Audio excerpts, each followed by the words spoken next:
So I'm going to start out with my first leading question, and then we'll look for questions from the field. We have a microphone that will assist us. So I listened, I must say, I listened to all the presentations beforehand, but every time you hear a presentation, you hear something different and interesting. And the first question actually is to Emilio from DAK. I found it rather interesting as fundamentally a process control guy. Emilio, what department do you work for? IT. You're an IT guy? Yeah. And you were the project manager for a migration project? Yes, I was. That's interesting. And I think the reason is that people who choose me for leading this project had a perspective, a different perspective, like having someone from the outside world. By the way, we had 8 previous attempts to justify this project. Those 8 failed. And by the time they invited me to this project, I think being an outsider, I saw something from a different perspective, and I'm proud to say that I convinced whoever I had to convince for the capital investment. So the question, follow-on question then is, give me an example of people you had to convince on the 9th try. Yeah, I told you that I went up to the CEO, DAX CEO, and beyond, and that's the king. Above the CEO, I went personally to talk to him and show the justification and where we were, and basically what is going to happen if we do nothing. And I went that high to the king. So the defining moment was what statement? I heard something about force majeure. Was that fundamentally the message? That was basically the sentence that convinced everyone: force majeure and production losses and sales losses. That was the defining moment on convincing management. So it really had nothing to do, the defining moment had nothing to do with aging hardware. It fundamentally had to do with business loss that accelerated the migration. Business loss. At that level, management people, it's not that they don't care, but they might not know about technical details and hardware versions, software versions. They care more about businesses, business data, business losses, sales or production loss. That was the defining moment when I mentioned those figures to the top management. Very good. Well, I congratulate you on your successful authorization and complete. And by the way, is the project complete? It's complete, by the way. Yeah, it's complete. It's running. It's considered a successful migration all over DAC, and we are very proud. Very good. Very successful from a business as well as a technical perspective. Yep. Thank you. Questions in the audience? Have we anyone in the back? Great. We'll start there. Testing. In light of the timelines that for both of the migrations of the 2 projects we heard from Tarasenko and Dow, how does that marry in with the talks we heard this morning about how we have to speed up our transitions and times of changing our software out, not from 20 years or 10 years, but to 5 years and less, when your program's not going to be even done until 2020. How do you marry those 2 together? I mean, I look at it from the standpoint, if I try and get our software and hardware changed out, and I come in and tell my CEO that I need to do it in another 5 years when the project's still in place, he's going to laugh me out of the room. I'd like to address that question to Dave, because you use the term forced march. Right. Okay, and because you're describing a forced march would be what Andy challenged us today. So given what you understand of a forced march, and I understand you might have a longer runway, but what was the direction from an equity owner? I mean, Well, somebody we- who's going to flip the company, essentially. So what's your forced march? I'm not sure how we could do it any faster, actually, because we don't have enough project managers, we don't have enough people, we don't have enough knowledgeable people, we don't have enough process technology experts to get it done like in 2 years. Or, these are difficult projects. And for us, this is not loop control. I can't emphasize enough how important it is to understand the models that we're running under. These models are highly technical, S88, S102, to do it safely with no process safety incidents. It just goes on and on. It's truly brain surgery. And so we did a lot of feed studies. We did several feed studies for the batch and then also for continuous. And we did a lot of work up front globally with ABB. And it's taken some time, and we're going faster and faster. And like I said, by the end of the program, in the peak, we're doing 7 plants a year.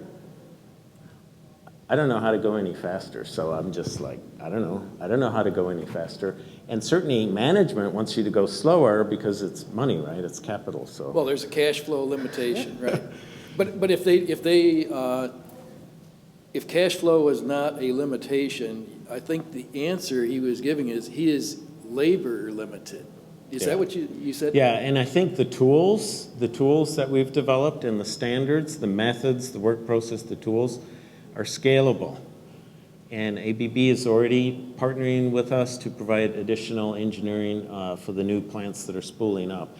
Because think about it, by the time you've got 6 or 7 plants underway per year, you've now leaving a trail of 6 or 7 plants per year you've got to maintain.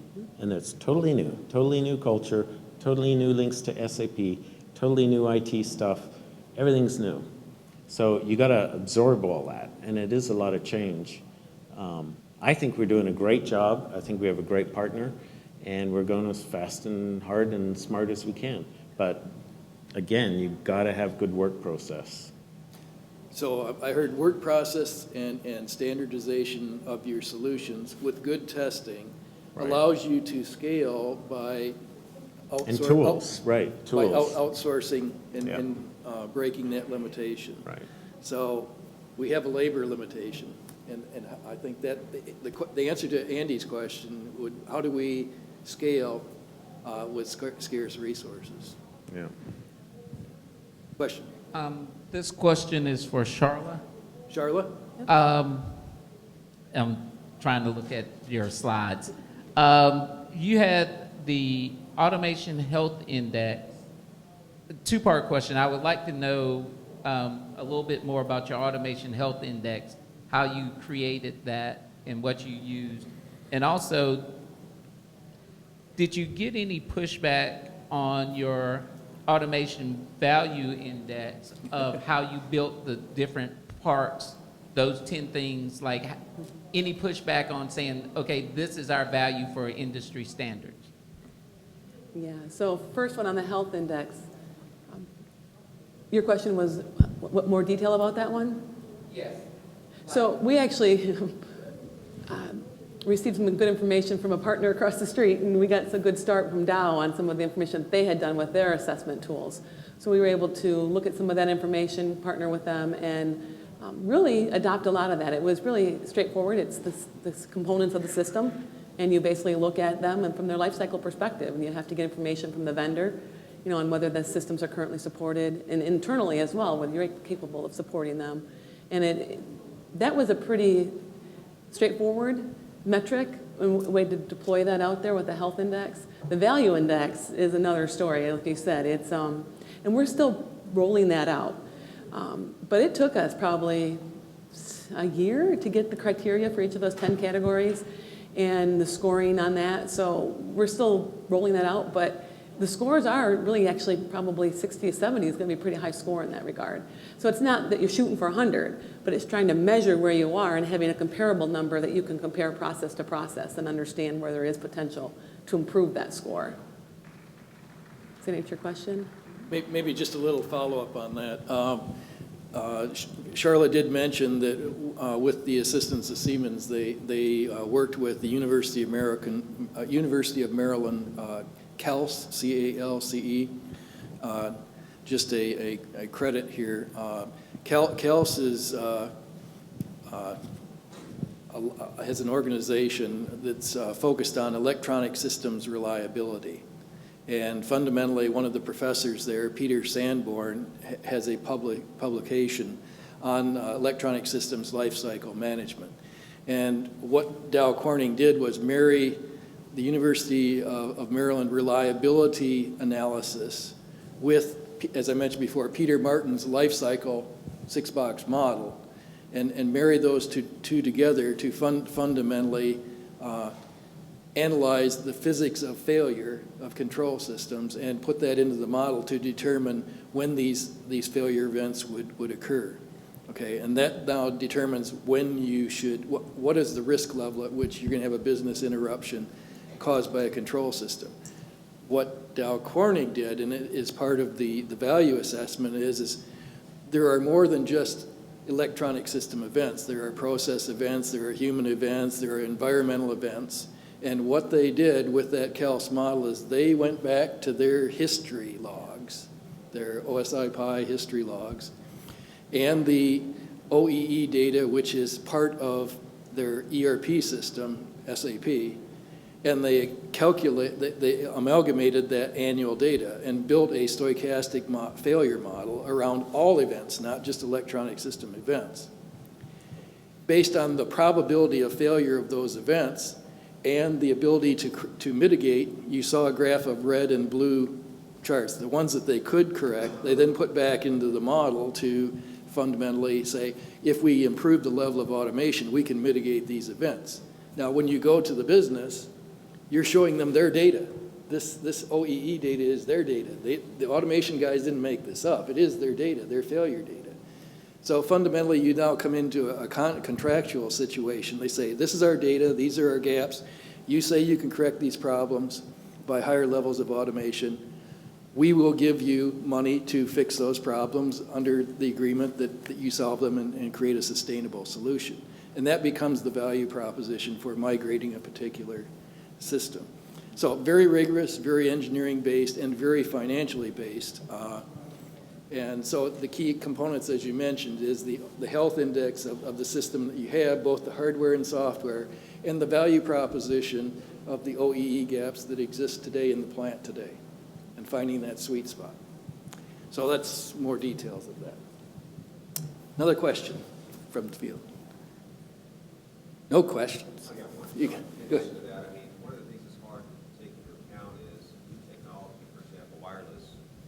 How do you calculate the value of wireless in, say, a total life cycle cost analysis, whether it's value or health? You know, I don't know if you've looked at that or if Dow Chemicals looked at that, but that's really the new paradigm, is how do we get wireless incorporated into our control systems, and you know, but how do you measure the value of that? Now you're asking a new technology question, so I'm going to turn that question over to both of our technical examiners. I'd like to get a response from all of our technical guys. So Ronald, why don't you start? Yeah, how would you get value through wireless? Is this question.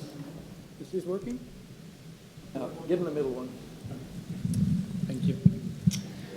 So the it of course spans beyond wireless. So if you run controllers faster, so you have faster response times. We have one customer that we upgraded his system that was built in '99. We upgraded that about 6 years ago, and they had process problems because the control system was faster than it was before. So you gain through that more faster network technologies to hook up your I/O or intelligent devices and get more data out of those. So those things all play into that, and particularly the study that Mike referred to does take into account the chance of an old system showing failures that you might suffer longer from versus new systems being either proactively or quicker in response, giving you a quicker response time on that. So that does count into that as well. Now, if you're looking at wireless, you would probably look at the ability to now measure signals that you were never be able to measure before. So put a wireless hard receiver out in the field that collects all this additional data that you otherwise might not get without buying new I/O modules and pulling new wires. So that falls within that same capability if you buy a platform today that can host those kind of technologies. So, Leo, I would like to ask you the next question, because it follows from Emilio's presentation. He mentioned HMI changes and localization of language, what have you. I think in that particular project, whether it was wireless or otherwise, I think there's a value proposition there. I thought I heard that. Yes, you did. The previous control system that they were running was in English, and primarily a text-based system with some graphics. The operators only speak Spanish, for the most part. A few of them had some English capability. When we upgraded the system, the HMI is a localized HMI, and they started right off with Spanish. And the graphics were converted over to a Spanish language graphic. And that brought immediate benefits from the operators. Less chance So for them could to you make see errors. the use of wireless HMI as an extension to that solution space? It is a Windows-based. They can use wireless HMI. They can put the graphics onto handheld devices. They're currently not doing that.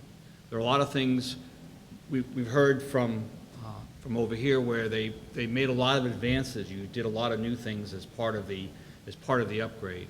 In order to meet the time frame, DAC chose to basically upgrade the system as it is, which now reduced or eliminated the need to train operators on a new system. And now going forward, as Emilio had mentioned, with loop tuning and other capabilities, more S106 capabilities into their system, that's what they're going to enhance. So they took a different approach. We're going to replace that as it is with a system and capability to add advanced process control and advanced capability over the coming years to make that transition faster and eliminate a lot of training that would have been necessary initially, right, coming out of startup. Different philosophy. So the follow-on to his question then is, I'm going to put Dave Funderburg from ABB on the spot. He's not going to like me for this, but your boss in a previous session fundamentally made Peter Terwish made statements about technologies where we have no operators in the control room at all, or offshore platforms or remote pipelines in remote locations. One would think that wireless solutions may be part of that solution. Is that a good assumption? Or? That's fair. I mean, what we're looking at is not just from the bottom-up approach, where you're looking like for like. You're also looking at putting the infrastructure in to solve your business objectives and your business problems. So sometimes the right technology could be wireless. Sometimes it could be just remote access from remote locations if it's an offshore platform. So I think wireless definitely has its fit. The wireless mesh technology that vendors have provide the reliability that maybe we didn't have 5-10 years ago. So now we're able to get industrial wireless mesh to provide that operator real-time data. So he's not just reading a piece of instruction to do something in the field. He also has some real-time data without having to call back to the control room to say, is it still safe for me to make this manual interaction out in the field? So that's where you see what kind of reliability you need, what business driver is driving that, and that's where it kind of complements the like-for-like plus the potential to do uplift. You have the infrastructure now in place where you can start doing those things, and I think that's what all three customers here have focused on, is getting the infrastructure in where you can build on and really solve the business objectives, which we saw with Dow Corning. What I'm hearing is that part of migration, Emilio alluded to it, Charlotte gave us some examples of introducing new technology, and Dave has taken it even farther with outside of the traditional control system approach to value propositions, that we need to look at all avenues of using automation to create value for our companies, and it makes it a lot simpler to justify to essentially the CFO of the company. Which leads me to another question then. How does I'm going to ask each of the individuals. How does your company view end of life? I'm curious as to the perceptions. Now, Amelia, you said you had to sell to the CEO. What was the general community? Was the manufacturing plant asking? Who was asking? What was the attitude? To be honest, the attitude was we were reactive. We had the urgency already over the manufacturing operations. And that put us in a position on a potential force majeure, as I mentioned. We were acting reactively, honestly. So Dave, in your particular case, you had been sold and you said you were on a forced march, but if I'm the new CEO of Trinseo, I can think of many ways to spend capital as a new company. Where were you on the priority list as a newly formed company? I mean, fortunately, such a large project to replace all the control systems in the company that we are very high profile. We're, I would say, if not the largest, one or two per year in terms of capital spending for the next few years. So we get a lot of attention, and they expect us to deliver, right? So we have to maintain schedule, and we have to maintain performance. how do you generate credibility in front of an equity owner? I mean, how does that? They know. They look at the plants that we've got, and they benchmarked when they bought us compared to the industry. And like I said, we're only 2,100 employees, $5 billion in sales. So they know they've got a really good performing machine, and they want to maintain that. So we have best-in-class asset management type metrics. We do all that. We call it AMR, asset mechanical reliability. We know what our run rates are. We know how fast we can run. We have a lot of data systems in place, legacy, that deliver a lot of value, but they all have to be replaced now. So all the historians, a lot of the MES type applications we're indeed replacing. In some cases, a lot less dollars, license fees, and people to maintain them when we're done. So I don't know if that answers the question. Yeah. Charlotte, your situation, you're not on a forced march. I mean, you as the automation organization actually were trying to be proactive as opposed to reactive. Give us some idea of the pushback in dealing with the various stakeholders to it. You mentioned you have over a half a dozen major control system vendors and various versions of those. You're trying to do the right thing for the corporation, but how are you selling this to the individual plants or businesses? How is this going? Well, that's why I think these metrics were key, is trying to identify that and be able to communicate back to them. I think historically we were probably in that reactive space, but when you have systems that are at end of life and they need to be replaced, giving them that health index gives them an idea. Let's compare, where do we really have risk to the business? The value index gives you an idea of where you can get more out of the system than you're currently getting. So they're believing the metrics. They're believing it, yes. And you do projects, but I think you have to be careful too. Is when you do you have to consciously understand the scope of the migration you're taking. If you're adding that extra value, make sure you build into the schedule that you're going to test and migrate that new capability, train the operators, make sure you have the resources from manufacturing that can handle that scope of change. We took a fully manual process to totally automated, right. A continuous process that was really 5 continuous processes all in one that you could make different recipes. But you've got to make sure the operations are all on board and understand the scope of change. And we got a lot out of that process, but... Sounds like you build a lot of credibility, which helps in selling it forward. Yeah, and so I think you have to consciously decide what level of automation. And so when you guys talked to different, I don't think you were different. You were like for like, but you just have a significantly higher level of automation today than what they had at their site. So when you look at your migration, look at what you currently have and where you want to go, and do that assessment on the process and see, do you have gaps in your performance, and can you get more out of that process by doing automation type activities? Questions? Go ahead. During your upgrades, you made significant changes to your control systems and improvements And there was a question a minute ago about control rooms. Did you go through and redesign any of your control rooms? Were there any value adds created by how you installed the new HMIs in the control rooms? Charlotte, you want to start with that one?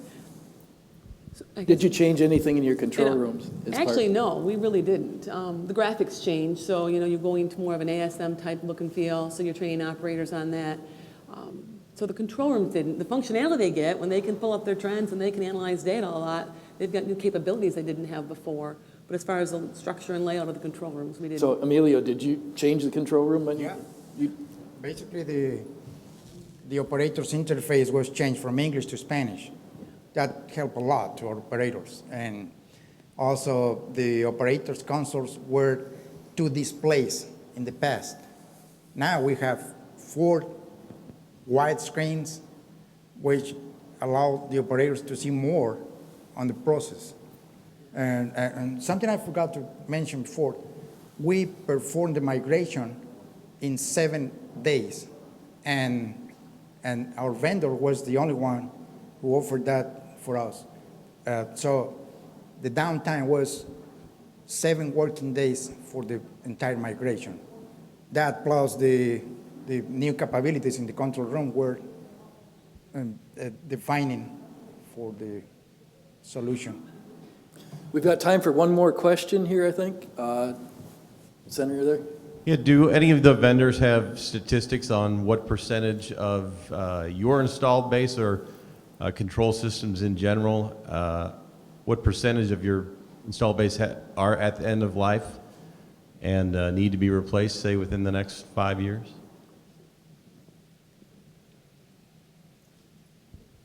Go ahead. You mean the vendors of the existing systems or the vendors of the new system? So, Okay. are you asking me how many of my systems are end of life? So of your installed base, how many of your Siemens systems are at the end of their life? Do you know? What percentage of? Oh, what Siemens? percentage of your installed base is at end of life? So if we look at the Siemens installed base, we are looking at the precursor systems before Somatic PCS7, which is more Apex, Teleper MM, which is hardly used in the United States, and Texas Instruments, which is somewhat used. And I would say that, I would have to know from the top of my head how many of those are installed in the marketplace. But TI was discontinued a month ago completely. 10 years ago, we discontinued the sale of that product, and we did 10 years more support. And a lot of those systems are small PLC systems or distributed systems that we, actually I heard about 2 in the last month.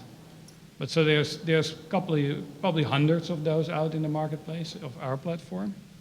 Now, ABB is going to give you a more interesting story because they have many more legacy systems in their portfolio. So, I'll first start with a quote from one of our ABB colleagues on the difference between a good question and a great question. So a great question is one you have the exact answer for, so I'll say that's a very good question.